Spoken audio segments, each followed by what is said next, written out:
And welcome to the AEW Dynamite preview. We are the Dudley Boys of What Culture. I'm Adam Wilbourn, joined by Michael Hamflett and Michael Sidgwick, here to look ahead to tonight's episode of AEW Dynamite. But before we get into it, if you're a fan of this sort of thing, make sure you subscribe to What Culture Wrestling on Apple Podcasts, Spotify, Amazon Music, and YouTube, where we do daily wrestling podcasts where we not only review AEW Dynamite, but also AEW Collision, Raw, SmackDown, the show formerly known as NXT 2.0, pay-per-views, premium live events. We have interviews, roundtable discussions, and a round of the week complete with a bloody good quiz, of course, on wrestle culture. As I said, though, joined by Hamflett and Sidgwick to look ahead to Dynamite tonight, or should I say, a 4-hour Fyter Fest.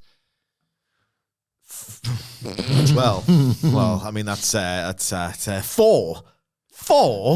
That's insane, Jeremy. Yeah, can't be asked for 4 hours, to be perfectly honest, but it would seem, judging by Tony Khan's activity, that it's going to be split between Dynamite and Collision. I've seen the hashtags. I've loved the hashtags. I love those hashtags, brother. Left the old logos off the post there. Yes. Put them on the match graphic so I can determine what to watch and what not to watch. Look, it'll be a Dynamite review. I expect the shows will be split. I expect people will be watching Dynamite and, not so much interest in Collision, certainly from the perspective of this review. Here's the deal. My deal. If the Kenny Omega match somehow is on the Collision part of the broadcast, I will watch it and talk about it. All going well, etc. I hope that isn't the case. I don't expect it to be the case. No. But just in case you're worried that we're not going to cover all of it, Kenny Omega, if I'm willing, and if there's a way, I will find it. But yeah, no, I am excited about it. I just can't be asked for the 4 hours. I understand it's enforced by a preemption. It's just not at all what I want out of a weekly episodic TV program. I gather it's the same for even the most ardent AEW fans, some of whom will probably receive tonight as a big treat, like a big bump at AEW night, get some people around or get a takeaway in, smoke a few bowls, get some brewskis, pound some beers, that kind of thing. People might treat it as an event. I'm not going to do that. I'm certainly not going to do that. But a lot of the stuff that's announced thus far, I'm very excited about. And look, it is a Kenny Omega goddamn match. That's cause enough for celebration in my household. And the teasers we got of it from what we saw, particularly on Collision, check out the Collision review from earlier on this week, is very, very exciting. Just a quick word on this, because we often mention this, and I want to know whether your opinion has changed in recent years. The Fyter Fest branding, is it ironically funny now? Because Fyter Fest was how many years ago? Yeah. I forget sometimes what they're making the parody That's of. how wrestling works. If something sticks around long enough, you just stop being... Well, Dolph Ziggler, that's a bit of a big reference, isn't it? It's just, it's a wrestling thing now. Yeah. It's just, It's worse than 2022, I think. Yeah. Because it's we're a couple of years on. Nobody's even watching the Netflix thing anymore. 2017 was when it was meant to happen. Although there was meant to be a second one, I was telling you, wasn't there, the other day, Sidge? And it got cancelled. It was meant to be, ironically enough, May 30th to June 2nd, 2025. No word on if Ja Rule's involved in that one. It's just a weird echo of AEW when they just, I don't know, it was all a bit very cutesy, wasn't it? The whole idea was the pre-show went awry and Kenny Omega as EVP. Oh, yeah. They did these skits around. It was just it was a Being the Elite promotion still. It had to be because there was no other way to tell the stories. Just change the friggin' name. How hard is it to change the friggin' name? It's like, look, the first Fyter Fest, I remember have incredible memories of. MJF and Wardlow versus Jungle Boy and Luchasaurus was unbelievable. John Moxley, Brian Cage, I remember, wasn't this amazing belt-to-belt match, but the finish was great. Moxley was this heroic babyface that we all needed. I think the Canadian Destroyer to the Outside spot that I'm in love with, and the coming together of Bucks and FTR in the ring for the first time was on Fyter Fest as well. But I mean, come on. It hasn't got this amazing lineage. If they did it in 2022, I can't remember really any of the matches. No. It doesn't have this incredibly significant brand value where, outdated or not, people have got these great memories. Did one in 2019, didn't they? Was it not in that Yeah, like, they weird did, gap before, like between Dublin and nothing? That was the Kenny Omega Yeah. opening skit where Daly's. things went awry. No, it wasn't at Daly's. It was in Miami. It was in Miami. I recall it was John Moxley, Joey Janela, unsanctioned main event. And the only thing I can really remember from that match was Janela taking the pins to the feet. I think it was meant to be the Elite versus the unit that would come to be known as Death Triangle, but Pac's status, like, was it a visa? Was it the Dragon Gate? It was all a bit, rumored. But he got replaced by Laredo Kid, Yes. if I recall correctly, in a match that was really exciting in parts, but went on too long. Laredo Kid. I know, like, I'm not going to do this. I'm not going to do this anymore. It was also, the Elite came out as the cosplayed from Street Fighter. Oh, yeah. It was the site of the Cody Rhodes Darby Allin draw. Yeah.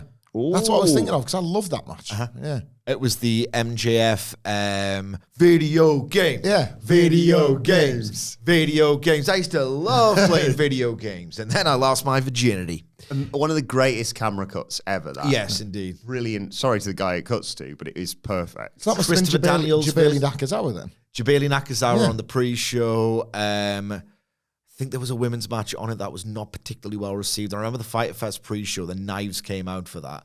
I can't remember the women's match. I do recall that it was opened proper by Shima versus Christopher Daniels, which was just a total gentleman's three. So Shima, Christopher Daniels.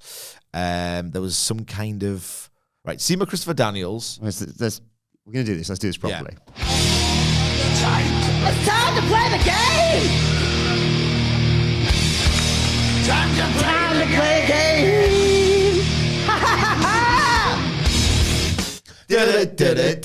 ha! Name Fyter Fest 2019's lineup. Right, Cody Rhodes, Darby Allin. The Elite versus Pac... Laredo Kid, Phoenix, and Penta. Bingo! Janela Mox. Bingo! Shima, Christopher Daniels. Bingo! 4 of the 6 matches. MJF versus Hangman Page versus Jimmy Havoc versus Sean Spears. Ooh. No. Sean Spears chaired Cody after the match. Yes, indeed. Kip Sabian? Kip Sabian, yes. It's not Kip Sabian. Ooh. Because they did Hanger and Kip in the singles, didn't they? Not yet. Jungle Boy. Bingo! How many more matches have we got on the main card? Just the one, and I'm just looking here, Michael, so looking at my notes, and it appears to be the only women's match. It's not Brandy. Nyla Rose. No. Yuka Sakazaki Bingo! versus Riho versus Nyla Rose. Bingo! But that's a 3-way. There's a rich history. Come on. But they're not quite there yet. Jabali Nakazawa. Was there another match on the pre-show? Yes, there was. It was the Bunny. Oh, yeah. The Bunny, yes. Yes. Versus Ali. No, it's the same person. Yes. Yeah. Ali, the Bunny, whatever, versus... Wasn't Brandy Rhodes. That came, didn't it? Because they were doing the, was it the mental health thing, like where Brandy was babyfacing herself as like a Yeah, that was it. Fight for the Fallen. fight for the fallen. That's not like So the Bunny versus... Britt Baker. No, I've got a massive clue if you want it, but it might give it away. I remember it did not... Blue Pants Man. Leave a bit. Yeah, leave a bit. Pretty Peter Avalon was there. Library stuff. Horrendous. Horrendous. So yeah, been Fyter Fest. Pathway to Darby Allin. I remember thinking, probably overrated at the time. I was excited about, just AEW doing another show. I remember thinking long We didn't have and one last year, did we? nowhere near as good as Double or Nothing, but it was meant to be. It's not going to be as good as Double or Nothing. We're just doing shows to build some stuff, you know. The ambition of that draw was. I like that a lot. Love that a lot. Yeah. Been the name, but tonight's show looks good. I forgot actually. I usually like to do a vibe check on these previews where we like to find out the name and location of the arena cum building. Yeah. It's And funny you say that. look, go on WrestleTix and find out like how many people versus what the capacity is. I still want those 2023 days back, and if there's any anti-2023 vibes, I'll get more hyped for the show. Well, good news and bad news. I've been struggling to find the WrestleTix for this, but I'll have a look whilst you're talking about some of the matches as we get into this. But I can tell you where they are. They're in Denver, Colorado at the Missionary Ballroom. So The Mission Ballroom. Yeah. That's where they are. Free hit for that one. Oh, literally, I was like, oh, manna from heaven. Let's go. Ballroom sounds a lot more encouraging than the big off NBA arena. You know what I mean? The playoff, though. Yeah. Oh, no. That's why your dancers wear baggy trousers, isn't it? For the ballroom. Do you want to start by talking about this 4-way for the International Championship then, Sidge? And I'll try and dig out what the ticket situation is. It is Kenny Omega versus Brody King versus Claudio Castagnoli versus Mascara Dorado, the latter two of which punched their ticket brilliantly on Collision. Yes, absolutely. I think this is going to be awesome. You know how my stupid mind works by now, if you're a long-time listener/viewer. When something approaches that I know will be good or that I'm excited about, I also get a little bit anxious and worried. My concern here is that this is going to go very, very long. Kenny Omega, I think, is part of this ongoing deal where he can't work the Okada match. So, I mean, he's going to have to, and he's going to train for it and all the rest of it, but he can't work it every month like you would do in New Japan Pro Wrestling. So I think his idea, and we saw this at Dynasty in that half an hour long 3-way with Ricochet and Bayley, is to give you the long match that very few have the ideas to execute and maintain interest throughout, but incorporate more bodies into it so he has less to do. We saw it at Dynasty. I think we're going to get a long, long match. Great on pay-per-view, even though I would have probably shaved 5 minutes off the Dynasty one. On TV, ad breaks are going to be a little bit... I think they should go commercial-free. I think someone else floated this on Twitter, so it's not my idea. I think it's a belated apology from that Collision farce from a couple of weeks ago where it just ended half an hour early. The network should just say, right, we'll give you some commercial-free time and pay for it ourselves, because that was kind of unacceptable. I would like to see it, but I think it's forgotten about now, so I guess we won't. I worry that... Can you remember? I loved it. People, I think, were less kind to it than me, and I think the vibe surrounding AEW generally wasn't amazing at the time. The best of 7. Yeah. Elite versus Death Triangle. And, in fact, the preceding Trios tournament where they brought in, like, Ospreay and Aussie Open to build to the Wrestle Kingdom match. And I distinctly remember, right, the formatting of those Trios inaugural title tournament matches. They were all going like 20, 25 minutes, and there was a double ad break in those matches. I remember the second ad break was like, it was just getting exhilarating. So there was like a period in those matches where it got really flat because it was like, right, okay, well, I'm just waiting to get to the exciting bit. Like the momentum was sort of halted. It made you, like, I'm not sure this is always the case. I'd have to watch them back. But I remember sometimes feeling like a bit full up on the action. I was like, we're getting a break then. Yeah. I was like, well, now I've got to try and empty the tank and go. Yeah, I remember the pacing was off on those Trios matches, and it was like sort of counterintuitive to how they're meant to build. I think this will be great, but my only concern, and this is what I'm here to do, guys, I'm here to scare you, is my only concern is that this is going to go to a second ad break, and just as they are starting to really ping about, build those layers of drama, like bust out those incredible spots, there'll be another lag because they have to go again, like the nature of the TV beast. But then again, it might go 17 minutes with one ad break and just be absolutely out of this world. I've got absolutely zero concerns about the action and the workers involved and what they can do and how they can interact and how they can save and break up and do like tandem like sequences together. It's just the nature of the beast in TV that makes me somewhat apprehensive about the ceiling this match can reach.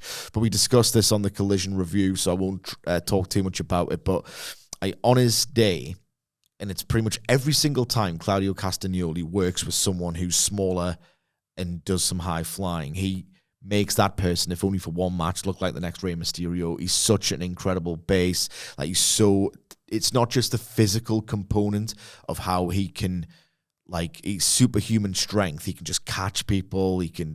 It's when he builds towards finally selling and taking a bump from these ridiculous rotations. And when he finally gets outwitted and like dizzy or whatever, when he finally bumps, he knows exactly how to earn it. So he's a base in the proper sense. The meaning of that word's been lost a little bit. He's a proper base. Yeah. Like that would have been like an Andre role 20, 30 years ago. 30 years he ago, knows like exactly when to actually do the rotation and the bump. Only when he's been completely dazzled, outwitted, like dizzied by this like, mind-blowing offense.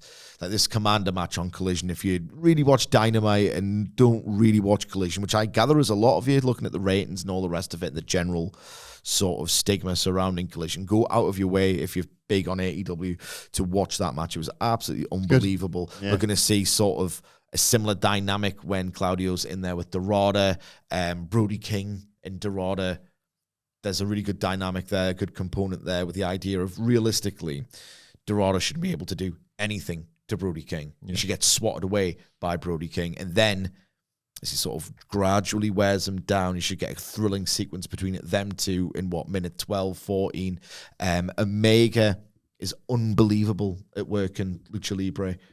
He's like fantastic. That match against Phoenix from New Year's Smash 2020, out of this world. The match against Vikingo was so unbelievably well done. Like he'll be spiking his neck on Poison Ranas. He's a great base himself. Kenny Omega's also great at working big men. I love that. I love how he goes on their back, like just almost desperate to try and do anything, unrefined, atypical of Omega, and then he'll always take that bump where they just throw him off shoulder first. This match has got such an unbelievable ceiling of interactions, chemistry, stylistic range. I love the idea as well. I know it's daft and it's not exactly the most emotionally resonant story, but they're trying, at least Kenny Omega seems to be trying to add a true international flavor to this match, to the division. It doesn't really feel like one, to be honest, but I like this. I like this a lot. It's Kenny Omega. I'm obviously going to love it. Again, my only concern is that it gets that second ad break and everything has to sort of grind to a halt. And I'm fairly certain Kenny Omega's going to win as well. Yeah. I really enjoyed listening to that. Because that was a really well-articulated sales pitch for a match I otherwise had zero interest in. I'm talking anti-interest. I thought it was such a boring lineup of wrestlers for a Kenny Omega's in it. For a Kenny Omega match that I hold in great value. Like, I don't want this. I don't want this at all. I look at the graphic and it's like, Kenny Omega, what's he? Like, I want to just be excited about it. And I don't know if it's the four-way. I don't know if it's the wrestlers he's wrestling that I just don't have any real emotional stock in. And so just sold me on it. I want to watch it. The only thing I could think about in terms of analysing the work was Kenny Omega's diverticulitis selling extending to the fact that they're in Denver and him doing something with the altitude that the commentators pick up on. Like the fact that his tank is already lower and his engine's already weaker. Yeah. And the longer the match goes and the more bodies that are flying around, the less Kenny Omega's got, and Okada resting up as the contrast, being like, we could be doing one of our 60 minutes again, mate. And I don't think you've got it. Yeah. Like, speaking I've of got that, some thoughts on that match, actually, which we might as well get into after you talk. Well, I was going to ask, this or anything else, there's a precedent for it on Dynamite, and we never call it before it happens. Is there anything on this card that goes 60 minutes?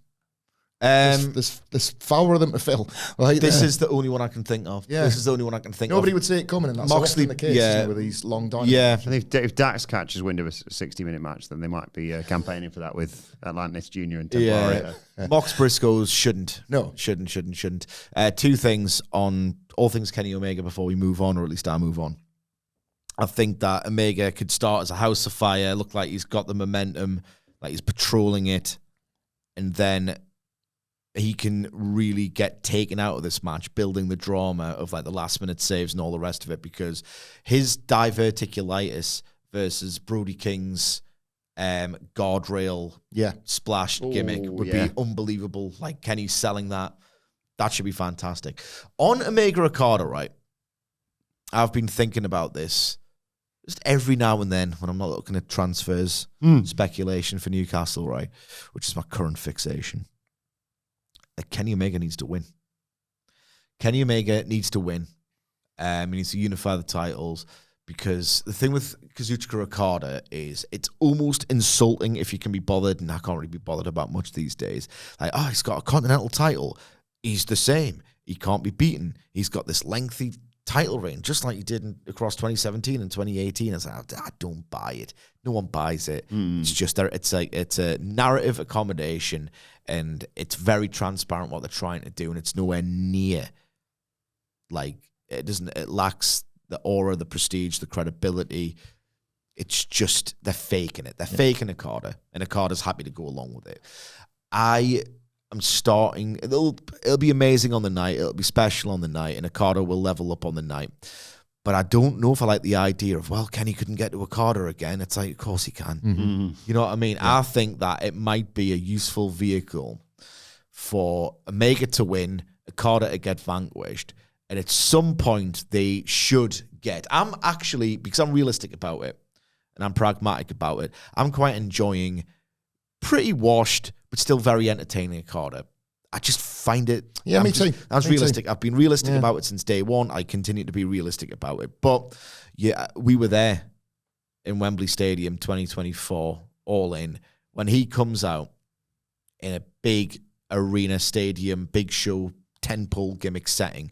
He still feels like Okada. And if he can recapture that on one night, he should be able to recapture it on most.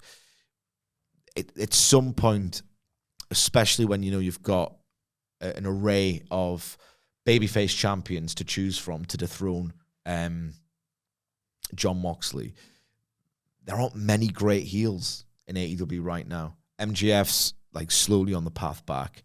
Jon Moxley's slowly on the way out. If Okada can take that defeat and go, I've got to stop saying bitch, even though I still find it really funny. I've got to stop being this cartoon coasting, and then use the sting of that defeat to rediscover his actual true self. That's a story I would tell. With Kenny potentially winning and unifying that title, you copy the 2017 Nuge homework and you put them in the same C2 block, and it's the main event of that block. Yeah. You have them rematch in the C2. Because Kenny's he's never entered the C2 as before, has he? No. How would you fancy him to get on in such a thing? I think he could win first try. And like that was so cool, wasn't it? When like they're in the same block in the G1. Honestly, I remember the pop. I vividly remember it was in the old office, the olden days, in fact, and it was like New Japan was actually hot. It was covered. People talked about it, and there was this sort of Ghetto's lost it. He's completely lost it. How can he possibly make this good? Why would you dare go back to it again? Like it can't. We were all forecasting the following year's Wrestle Kingdom. Yes, that's what everybody was doing. Yeah, like they can't. It's like they can't do it again. And oh my god, that G1 Climax match is unbelievable. I mean, they all are. Yeah. And it's probably the worst, but it's still just such a great spin. It's like a 20-minute sprint. Yeah. It's relentless. It's incredible. I'm gonna have to watch them all. I've heard good things about it. I might have to check it out and, tweak my responses to it. They're 100% genuine and not completely manufactured. Maybe I'll look into that. I love my friends. Whoa! I never knew about this, didn't you? Wilbourn shocked face. Come on. Quick word on audience for tonight. The general consensus, according to Reddit, that's the best place I can find right now. No, it's the worst place, so it's not the best place, is it? Sold out. Reddit. Only 9. Community of people who take wrestlers' words at face value. Oh, Malachi Black looks like the dirt sheets are wrong again because Malachi Black's come out and said it. You've got, to be fair, you've got OTJ form with this Malachi Black thing. You're the only one that's across this. Yeah. I like to check in once a week. Yeah. And make sure Saturday morning. That I'm fully aware of the news. And it's your Twitter It seems account like the dirt sheets were wrong again because Malachi Black's hopped on Instagram Live to let you know that he's staying in AEW. What was it, 3 more matches? Like, honestly, why would you take a wrestler's word at face value? I always wave goodbye to the building. I mean, it turned out that he did by the end. Yeah. He was waving everybody away. The setup here looks class, by the way, in the Missionary Ballroom. Sell out. Only 9 resale tickets available. So says Reddit, at least. Capacity between, I think the venue itself is like nearly 4,000, but with wrestling in there, it's like 2,500 to 3,500. I'm very happy now. It's going to be an aesthetically pleasing, throbbing, intimate, loud, packed. Oh, yeah. Tell you what's not going to be aesthetically. Oh, yeah. What's not going to be aesthetically pleasing is whatever happens between Jon Moxley and Mark Briscoe, because I sense someone's going to bleed. I think they should double juice mayhem. Why not? Why not? Moxley's so good at bleeding. He should cut a promo when he's drenched in blood. We know how this is going to go. Mark Briscoe, however, has that emotional connection with the crowd and the work and skill to make you think it's going to go the other way at one point or another in this match. It's one of those where if you were going to be really pedantic about it, you'd think, oh, Ricochet should have this match. He beat him on the pay-per-view. If there was any kind of functioning long-term booking and everything was sort of Ricochet's getting his rewards. Let's not disregard that. So, I mean, he's looking for a crew. He's looking for a crew. Looking for a crew. But, like, I mean, it doesn't work. Ricochet's sort of looking for a plan to get ahead, but Briscoe gets... Because even if it's not an eliminator, logic... It's non-title, yeah. I know, even if it's non-title and it's not an eliminator, but still logic would dictate that if he wins, it would be unfair Briscoe if he lost shot. 6-man last week as well. You know, he's coming off... He's a direct loss to the man he's the facing. bookings... In their defense, I will say there was a video package on Collision that was basically Mark Briscoe saying, I'm just doing this for my pride. I'm not trying to get a title shot. Yeah, I mean, they've explained it, but... So he's laying out the challenge and Moxley's accepting. Yeah, but at the same time, if he wins... What happens then? What happens? It would make no sense whatsoever. Either way, this is a long way of saying I'll let them off because I want to see the match. I will say that they...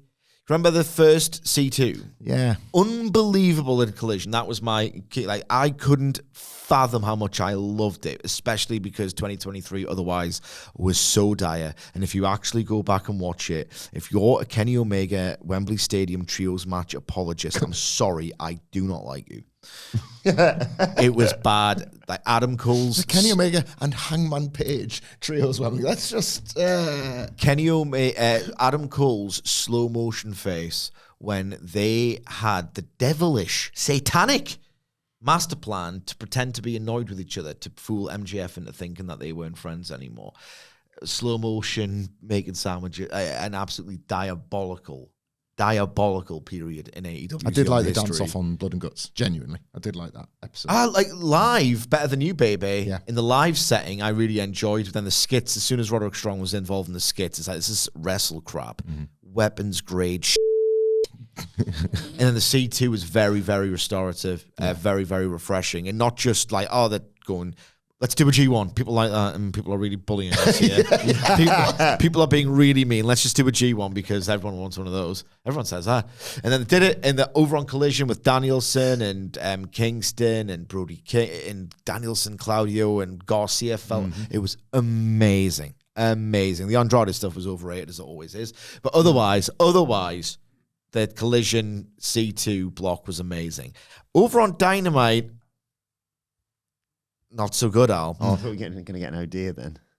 It wasn't quite bad enough, catastrophic enough to give it the ow dear. But everything was like this pretty, like There's a scientific term for when you remember things in colours, or you see things in colours. And I know Collision's branding is red, but I remember like orange and red, hot stuff on Collision. Yeah. And Dynamite's is all grey and like sort of foggy. Yeah. And I remember nothing with much joy about the Dynamite block from that year. The best matches, and the C2 is basically a like stakes-laden banger factory.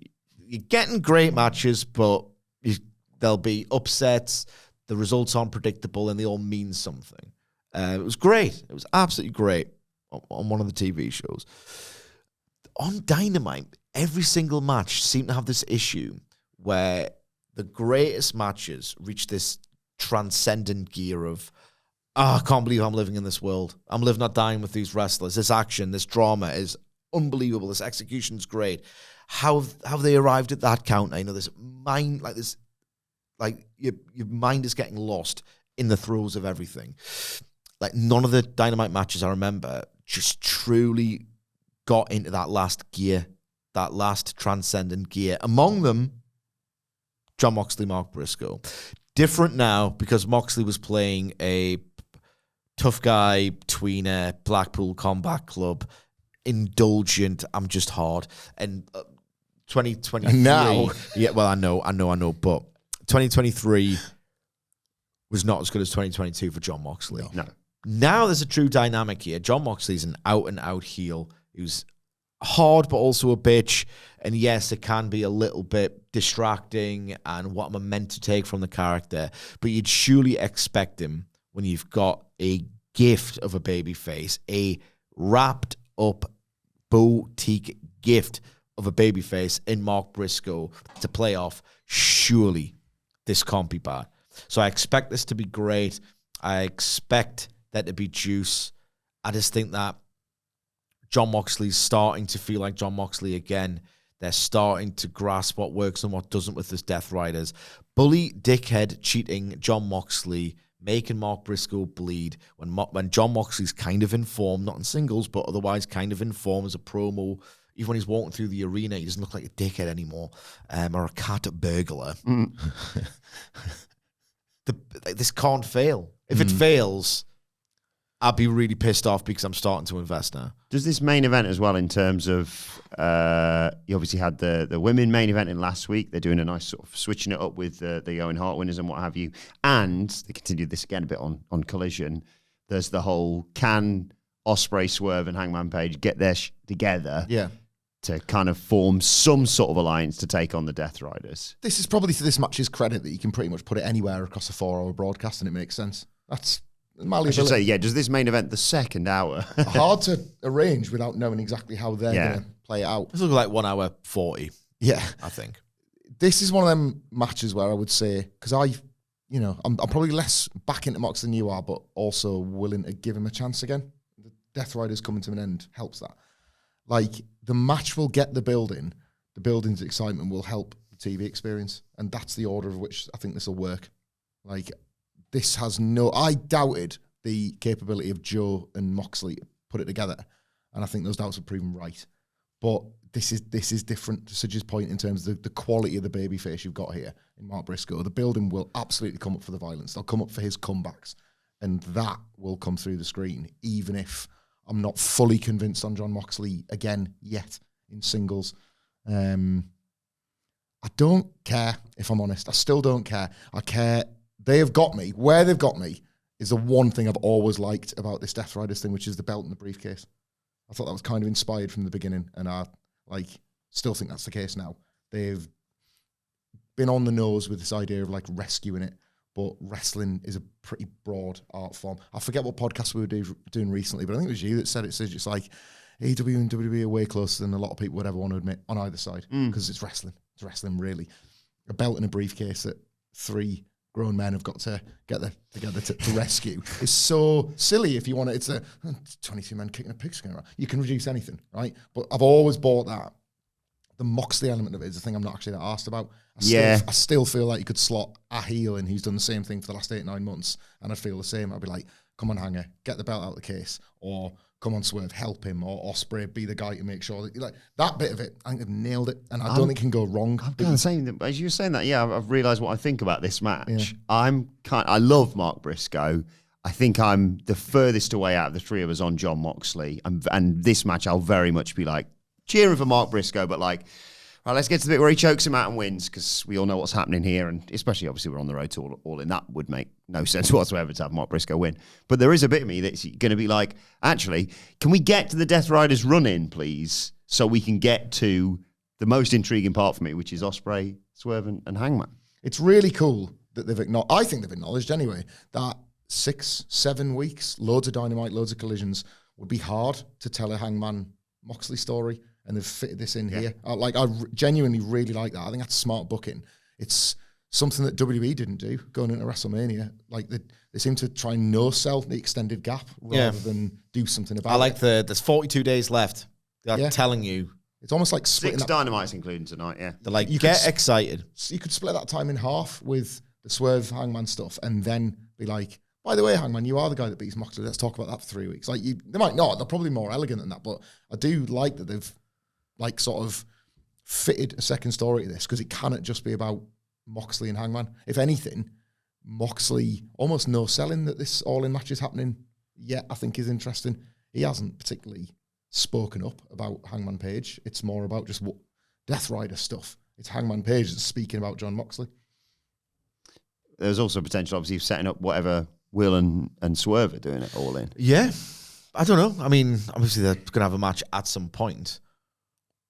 But they've got a big show next week. It could be on that. You don't know. It's a big summer for AEW. It's a big summer, right? Let's talk about the Hurt Syndicate. We are set to hear from them. Last week was just kind of we won the titles or retained at a double or nothing to no surprise, really. And MJF wants Triple B, blah, blah, blah. I have a suggestion, actually, in terms of what's next for the Hurt Syndicate. 9 letters, 2 words. Fred House! They came close with the trios titles, so let's get the most popular acts in AEW in the Adam Wilbourn household, at least, not called Maxwell Jacob Friedman. Get them a title shot. Get them back on telly. I love it. What did you think of Frat House last week? We didn't get a chance to get your thoughts. Provided it's a 1-week thing that existed, that functioned purely to have Shibata and Joe do those faces. Yeah. Because they were amazing. Absolutely great. Did you watch the post-match interview with them? No. They're all like backstage, outside, licking their wounds. They've still got their red Solo cups. And like, I forget which one of them is, like, goes like, after what happened out there, you still talking about partying? And then the other two saying, like, yeah. He's like, come on, man, we got our asses kicked. And then he's like, let's go party some more. Like, completely no sell it on at the next town, the next bar. It's something that, it's not, what were they called? Bear Country. What do they become? Oh, just like Jack Jameson and what have you. Oh, God, that was awful. Absolutely awful meme-chasing nonsense.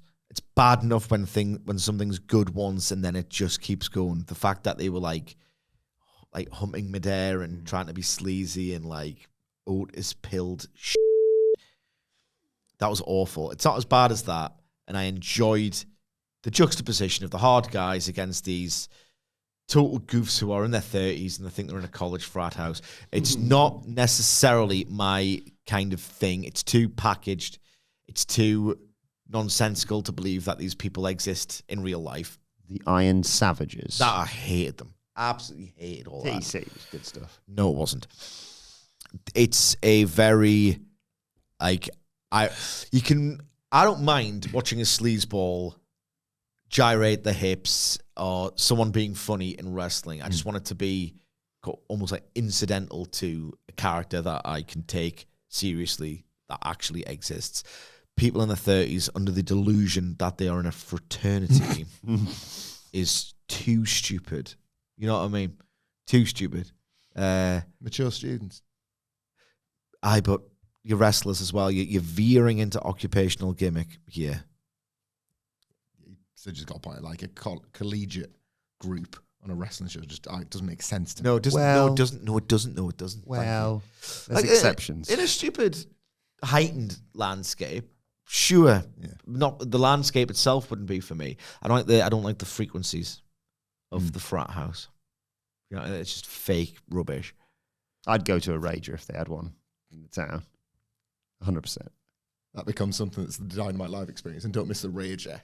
And it's just a gimmick in it. Yeah. Gimmick. Yeah. I mean, if It's you one like of those- parties, I mean, the best after parties is probably Sweet Chin Disco. Tickets available right now. Just search Sweet Chin Disco. We got. Oh, by the way, I'm on holiday. That coincides with that, so we're going to have to get some stuff in the can in July. But that's admin, so we'll sort it out after. It's all right. We'll get Wilbourn in knackered from hosting a Switch and Disco. Yeah, I'll just on a Thursday. Do get a f***ing ferry. On a Thursday to Skype in for a Dynamite. me and Mark. All right, okay, I'm We'll with put you. the laptop there. He can finish hosting at Switch and Disco, and they'd be like, "Come on, gang, Dynamite's on." And Mark Henry would be like, "Yes, yes." Me and Mark will do it, yeah. Dynamite. You looked at the whole time. I always loved AEW, and then you can watch Dynamite together. No, this is real. Well, looks like we've had enough talk. It's time for the main event. Matching his real life and enthusiasm. He should say that. I miss before- Rampage. He should say that before No, you you come out on don't. stage. That could be his intro to you at Switch and Disco. I really, really want to remember one time, because we've got a lot of dates coming up all over the UK. Do join us for that, and maybe some more dates being announced very soon as well. Just check out Sweet Chin Disco socials. I do want to say, like, oh, are you having a good time? Not another one. Are you having a good You're time? already off for 8 days. Yeah, are you having a good time? Do more on top of that. Probably loads of them. Like, I've seen the tweet. There's tons of them. He's gone for yonks. You having a good time, Birmingham? Stick in some more Wednesdays and Thursdays if you want. You having a good time? However many you need. Having a good time, Birmingham. And then we're like, oh, yeah, you know, because it's coincided with like WWE shows. And like, did you enjoy seeing? And ask them loads of questions. And say, well, looks like we've had enough talk. Mark Henry comes on and chins me. Do you think, Mark? But genuinely, what is next for the Hurt Syndicate? I saw a team. I never know. You ask us this every week. I saw a team get a very definitive victory on Collision called the Gates of Agony. We've done this. Oh, sorry, yeah. We have done this. Got some heat for discussing some gates on the Dynamite preview before. We don't need to. Without even mentioning them, yeah. That's true, yeah. Well, heat for the gates. There is a thing where it's weird this. Like on some of our podcasts, people enjoy a bit of fun, a bit of a tangent. On some others, and I can't work out the divide. Some people are less keen on the old tangents. Oh, God, who just how it cares? goes sometimes. Never read the... Tony Khan said he doesn't want any gatekeeping, by the way. That's probably spurred on by our discussion from last week. Yeah. It's the worst kind of gate is a gate that you're keeping. Gatekeeping AEW. Come on. Like, It's one of my pet hates, how much people hate gatekeeping. Like, there's so many other problems in the world. yeah. Like, oh, you shouldn't do that. Oh, you could possibly give a toss about so much trivial nonsense. You know what I mean? Like, you shouldn't do. Like, why do you give a? I know a guy. You know what I mean? But just like, I cannot get over when people go, "Oh God, that's something you can't do that. You shouldn't do that." Try living in the real world. What the hell are you talking about? Who the hell are you talking to? You're the perfect face for that there. There's so many problems that you could understand some of them are futile, but this whole, you shouldn't gatekeep. I don't want, I'm not hurting anyone. I don't want to even gatekeep. I just don't understand why there's such a big, I shouldn't do that. Hush tones. Oh my God. Worry about something else. Go outside. Look around. Telling people to touch grace. Yes. This is like your Roy Keane wrestling rant. I like that. God. Are you gatekeeping, just to clarify here? Probably. It's another gateception. You get through the gate to gatekeep AEW. Royal aggression. People get really wound up about it, don't they? Can't gatekeep. Such a big baby, right? Stop being a baby. Any idea? We haven't got anyone for the Hurt Syndicate, basically. Wound up by idiots constantly at the minute, mate. Like, NXT review coming your way later on today. Got some doubts. I have some doubts too. Got some doubts about What that a pile show. of Well, we're going to disagree on that one, but okay. We'll get to it. The Hurt Syndicate thing. We say this every week, and it's always true. I don't know. I can't wait. Yes. Yeah. But that, to be absolutely fair to AEW, is the creative challenge they've set themselves. They've done this cool, what's actually going to happen? Who's zooming who and when they're going to zoom? Like, and it's part of the fun, and you're watching for the little clues and for they're actually just getting along.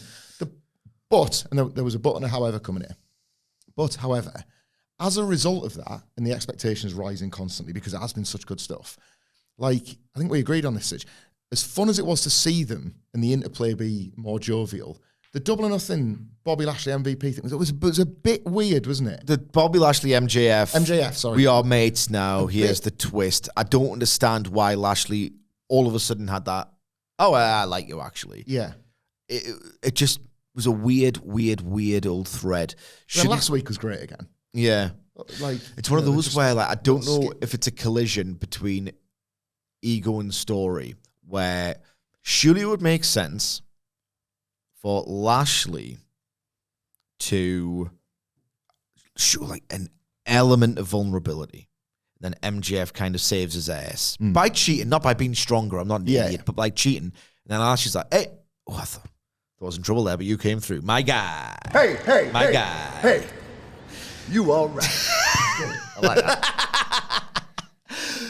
But maybe there's the idea, and there's a bit of this in MVP in his promos that was seen where he's like, yeah, shut your mouth, you dumb I'm talking. I've got something cooler to say, so be quiet. There's a bit of that with him. Those are both of his catchphrases. Indeed, everyone says that. Maybe this idea, like the Hurt Syndicate, it doesn't make sense, obviously. Pancakes, waffles. I'm so tired of so many people. Where it's like, oh, well, look weak. I'm not saying that, asshole. I'm saying...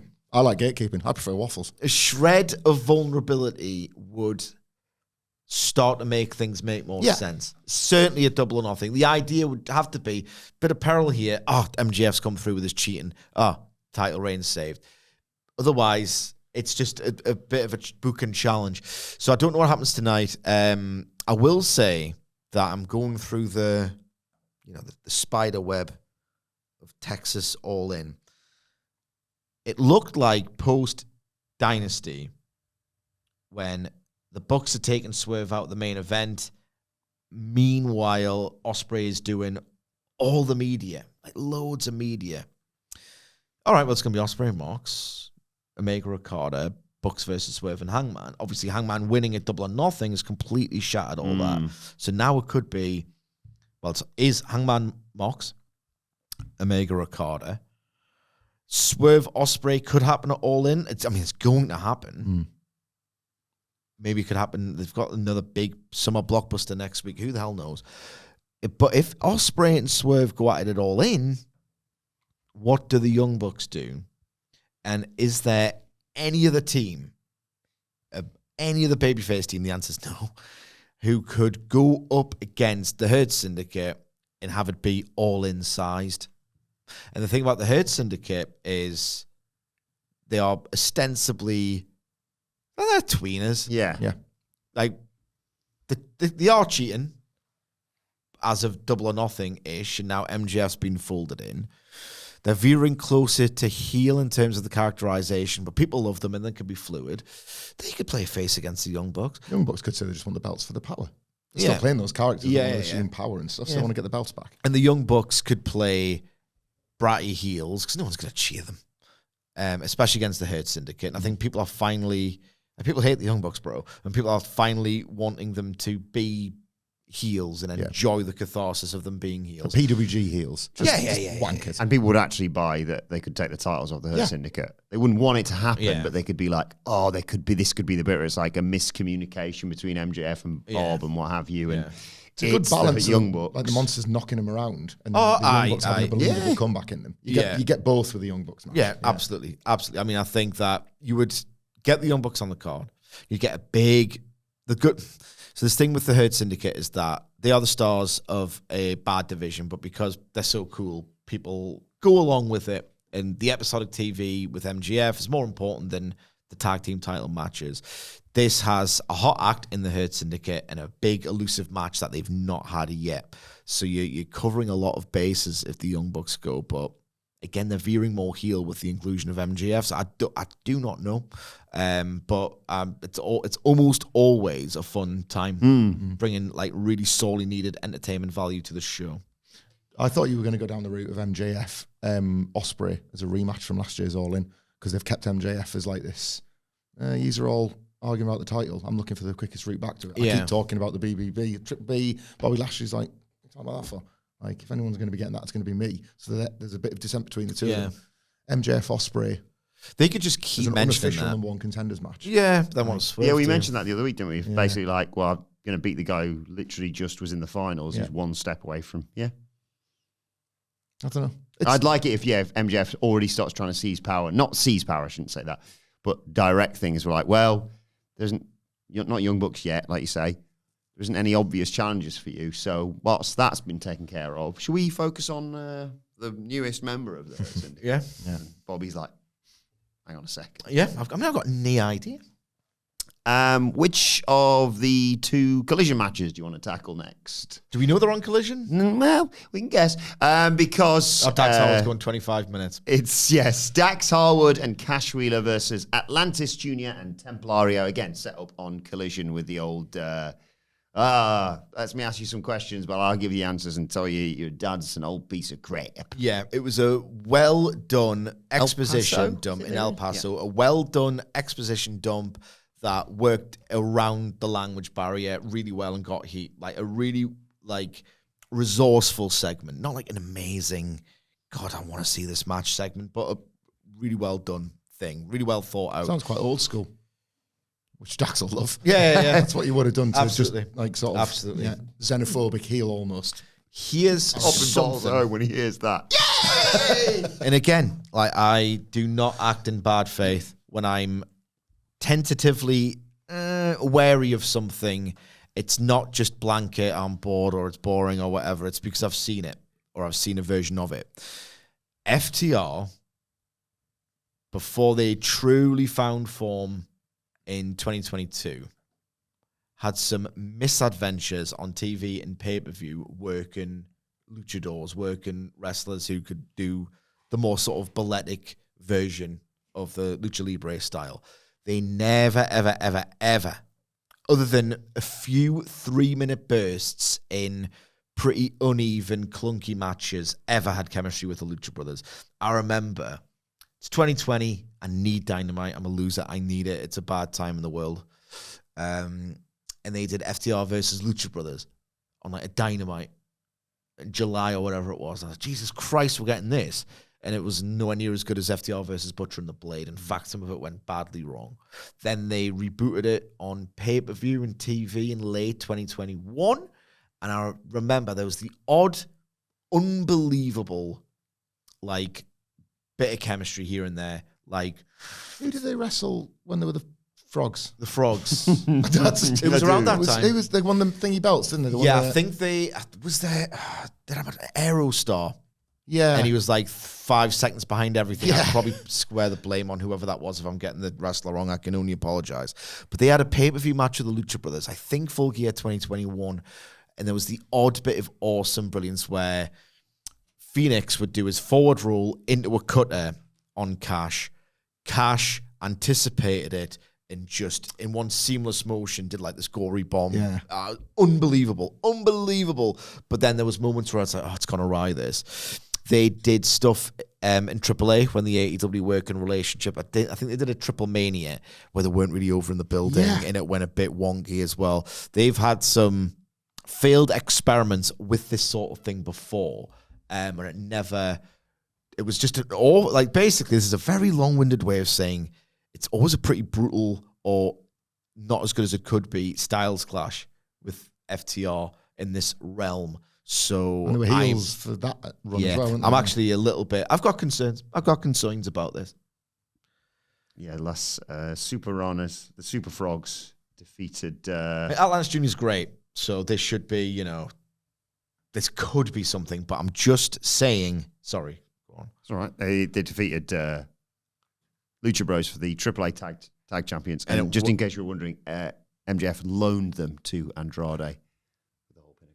Oh, God. Loans and contracts. And it's 2021. Rose tinted, honestly, a lot of it. Tully was still with him. And I'm responsible for that, I'm sorry. Around that time. Tully was still managing him, wasn't he? Probably, he couldn't talk on TV, so that's why he didn't talk. I know that's... don't hurt me. Sacrilege Corner. Tully Blanchard, 1986. You ain't getting a better promo. And if you are, it's on the same show. It's because he did that one promo where he bollocked Sean Spears, but we've all bollocked Sean Spears. Yeah. 2021 live Mike Tully Blanchard. Yeah. I mean, come on. Some things just don't work anymore. And Tully Blanchard with the live mic was one of them. Don't hurt me. Sacrilege Corner. I'm enjoying this FTR heel run. Sidge is very well articulated the potential problems of this specific match, but I'm enjoying just watching FTR. Dax has really found himself for me in this role again. I think it's just maybe a lot of us were thirsting for it for a while. Yeah. I've interpreted him as a heel for about 2 years. Yeah. Yeah, this heel run's going really well. Cash has got that thing where he stays as explosive, but he cheats explosively as a heel rather than wrestles explosively as a babyface. So that I'm finding him like a real little joy. That's what pissed me off about the Double or Nothing match. Because it was a joy until it wasn't. Yeah. And that's them though, and it is them. They're always going to go too long. Yeah. Did Dave go on that? high. 4.5. 4.5. Really high. Literally every other person that have had a take on it that I read was, it's gone 8 minutes, 5 to 8 minutes too long, this. 4.5 stars. But I get where... That's Bailey Sasha. Yeah, I know. That's SummerSlam 1992's main event. But I get the positivity because I do think they're an act to care about. Again, I don't know if everybody wants this or if it's just sometimes I like it when wrestling just does the stuff it's supposed to do. But All Out is well built for them two and Christian and Cope in Toronto. It is. Like, the friends wanting to steal the show, the sentiment behind... Like, it's a nice little side quest, this is it, yeah. Like, I can sort of support the FTR side quests because I'm supporting their bigger picture. And then once that's dealt with, they become a threat to the tag belts. And at that point, you're like, well, these have been dominant on the heel side of the tag division for ages. And it's not been a good tag division. They start feeling like champions elect. And then that tag title match becomes this thing that matters. Three concurrent great things going on with AEW tag teams. The Young Bucks feel completely rejuvenated. Anarchy in the Arena was absolutely fantastic. They're working the trios match, the stuff with Swerve, and that match with Kevin Knight and Speedball. Like, if you just ignore that, they can sort of do things for some reason. His actual in-ring characters, unbelievable. Hurt Syndicate, huge entertainment value. FTR, properly rejuvenated. It's just those three teams are like on zones again. Intra-tag team division zones. Is that all right, or is that more gate stuff? You're short on opponents for all three zones as well. Yes. And that's so apparent, isn't it? In the those three teams, it makes they're all playing heel, like big heel acts, but they can't really cross the beams of it, you know? I'll take it, but it's not functional, but in their own vacuums, it's tremendous value for me. Also set for some point tonight, it is Komander, Kevin Knight, and Mike Bailey versus that bloody Dralístico. He's 20 steps ahead. He's already wrestled the match. Dralístico Rouge, and I think he must have hacked my notes. I think he must have hacked my notes because he's removed one of the names from this match. Yeah. I can't know. So I'm not going to know. They're not going to know who they're facing. I don't know who it is. It's representing LFI, but all I know is Rouge, Dralístico, and who knows? The Beast, Mortos. Thoughts? My thoughts are it'll be fine. I couldn't care less. But Speedball Mike Bailey, just love to watch him in general. He's got such this AEW's with the conglomeration and best friends. They've always had this very wholesome vibe to its mid card. I'm cross with myself for not realizing just how seamlessly Bailey would fit into that sort of general thing. I think he's unbelievable in the ring. Unbelievable. Now that he's not the main event of every indie show that's ever been held in the States or Canada or whatever for the past 4 years, you know. And he's got that gift where he's like he can evoke the best version of his opponent almost every single time. Okada, Double or Nothing, the best match he's had in over a year because Pac Okada was the best one until that. Dralístico, don't know what you're doing. Got the best destroyer of the year, and sometimes you'll just fall backwards onto your own head. He's really good on Collision, wasn't he? Yeah. Yeah. And then he'll just completely get lost. Where are you? I don't know. Dralístico, bro. See you in 20 steps. Yeah. And yeah, Bailey had the tightest 10 minutes you've seen from Dralístico in his AEW tenure thus far. So Bailey automatically makes this better.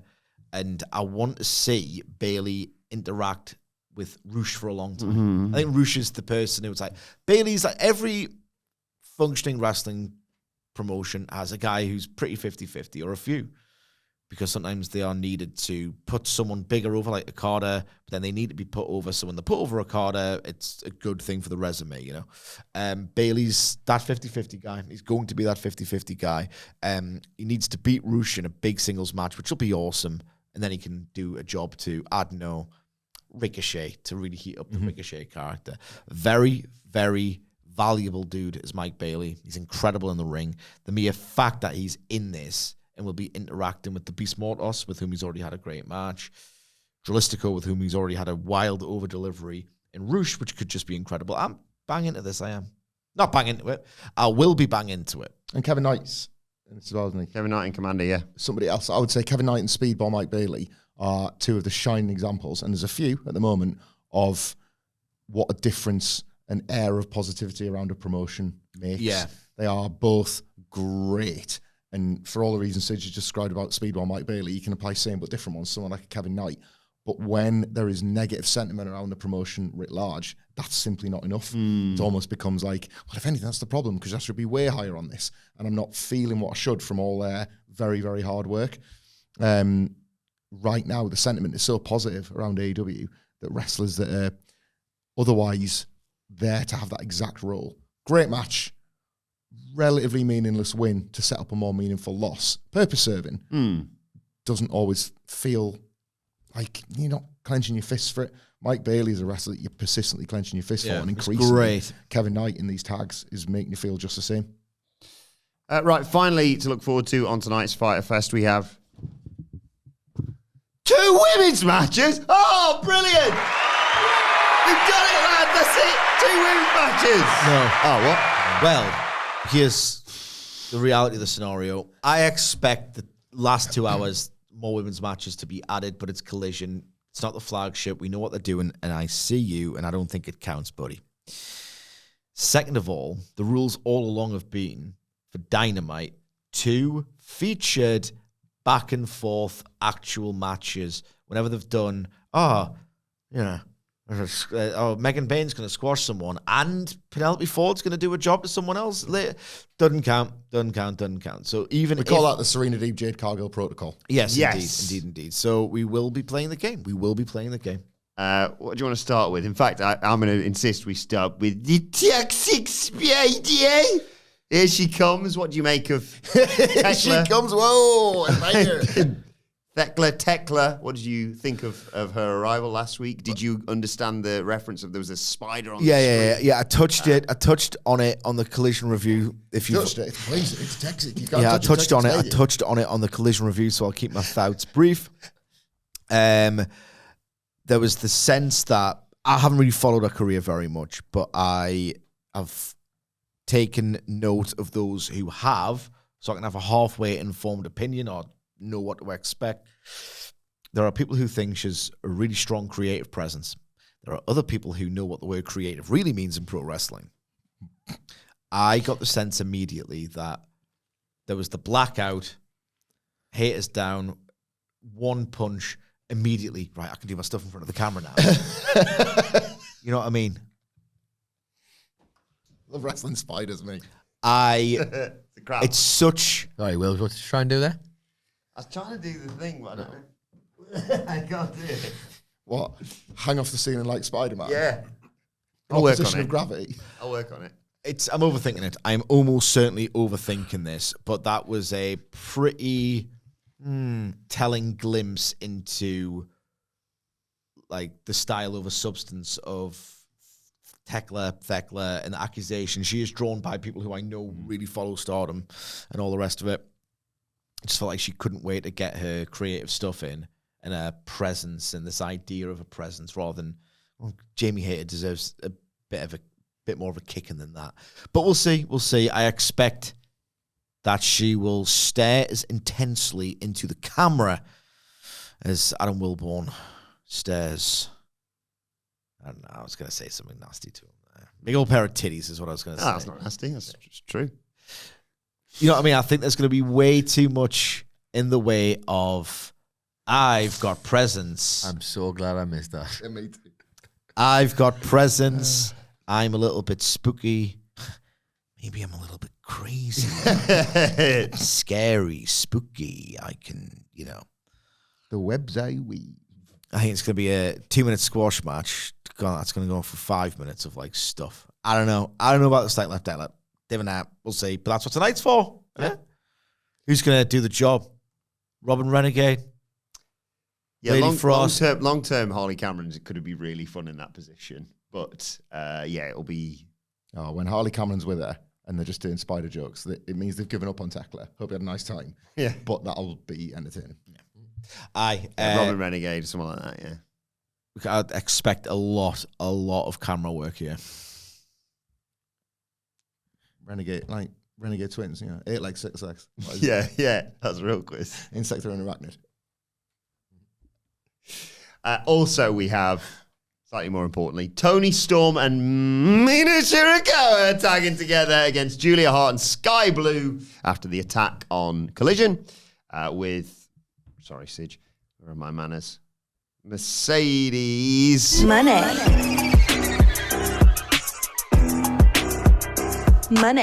On commentary, I know you loved the Toni Mercedes Yes, it was interaction to fantastic. close out last week's show. Absolutely fantastic. I loved so much the line.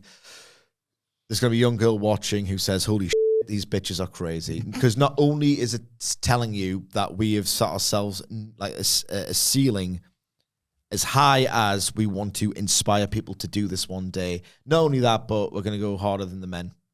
I just love that line Really so good much. AEW comedy, that, isn't it? Yeah. A young girl. Yeah. Like, that's like proper AEW comedy. And like, it was filthy enough, and they had to, it was one of those where it's like, that was a go home. All right, okay. Can't wait for this match. And they've got 6 weeks.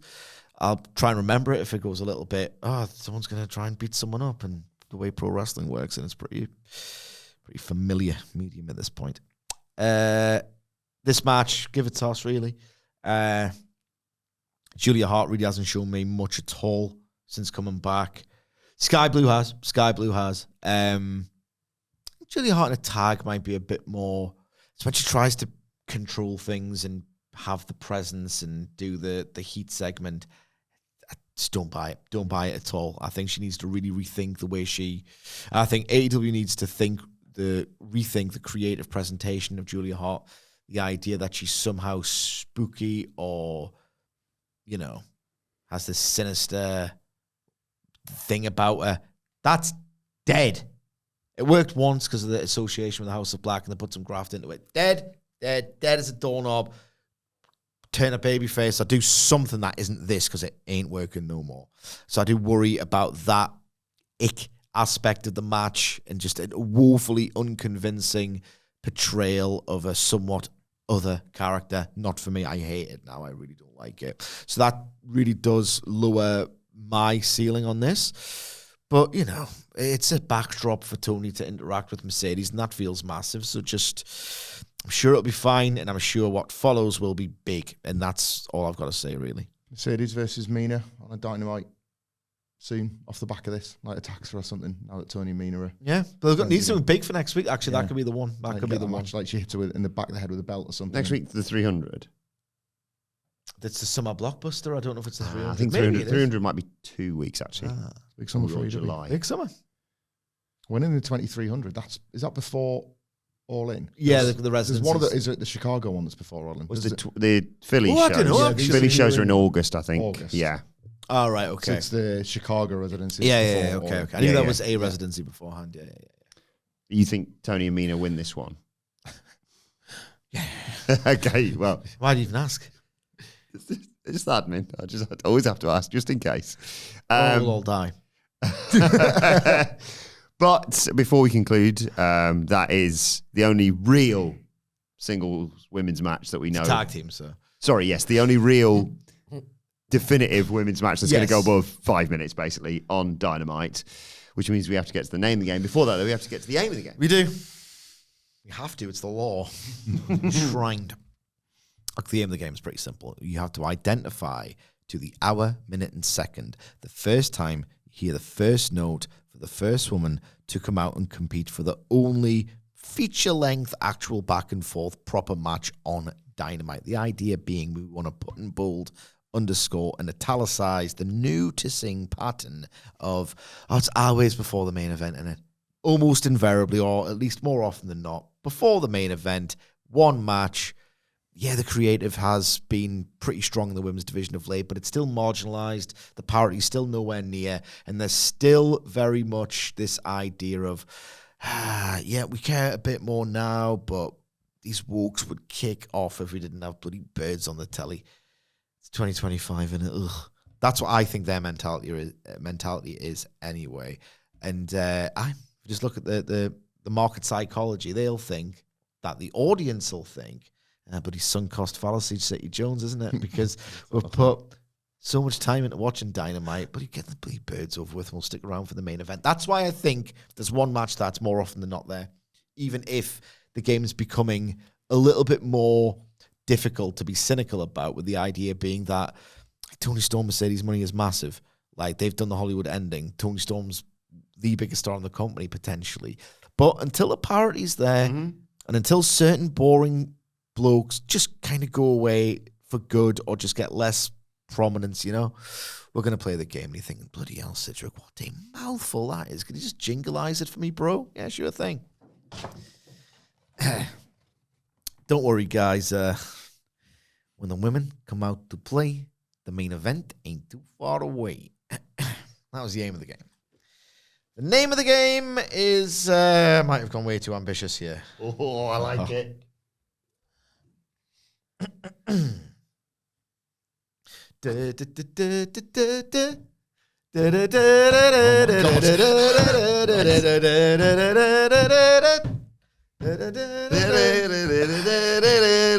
Red Velvet Diamante, Thunder Rosa, Anna J. 8 minutes, Dark Rampage, Thekla, Riho. Oh,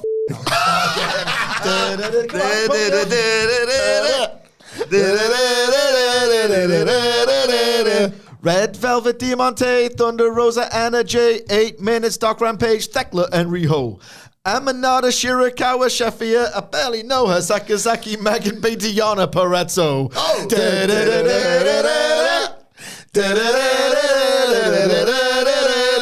Ella Ring, Valkyrie, Camille, Serena, Deep, Statlander, Athena, Maria's gone to NXT, Toxic Spider, Native Beast, Baker's going bye-bye. They didn't like the fuse.